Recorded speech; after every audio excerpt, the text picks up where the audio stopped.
C'est ici que tout a commencé, à New York, l'une des capitales mondiales de la mode et véritable Eldorado pour les marques indépendantes émergentes.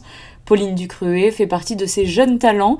Elle n'a pas encore 30 ans et déjà 4 collections à son actif pour sa marque Alter Designs et un premier pop-up store à New York comme un retour aux sources. J'ai étudié à la Parsons ici et c'est ici qu'est vraiment née l'idée d'Alter et c'est là où j'ai commencé à faire mes premiers dessins d'Alter. Donc les premiers croquis sont nés ici. Donc le fait d'avoir un pop-up maintenant ici, c'est génial et en fait effectivement c'est un retour aux sources.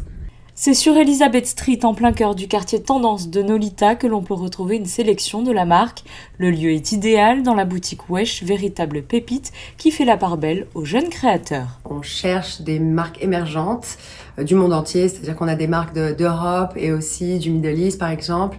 Et j'ai rencontré Pauline il y a 1 an et j'ai adoré sa marque et j'ai adoré le travail qu'elles font, leur équipe, avec tout ce qui est au niveau des matériaux qu'ils utilisent, c'est-à-dire que ce soit des produits, des matériaux recyclés et les coupes qu'elles ont fait et que ce soit one size. Ça m'a touchée et on adore et on vient de les recevoir et on est super content de les avoir.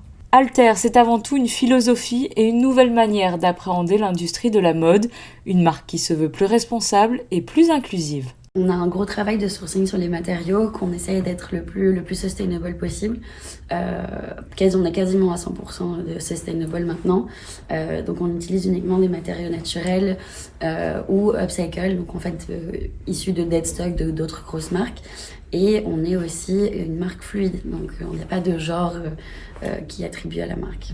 Je pense qu'on est déjà bien ancré dans ce mouvement-là et le fait d'avoir le fait que soit né à New York et que voilà maintenant on est à Paris, on a vraiment ce côté ambivalent en fait dans les deux cultures et je pense que du coup c'est bien reçu partout.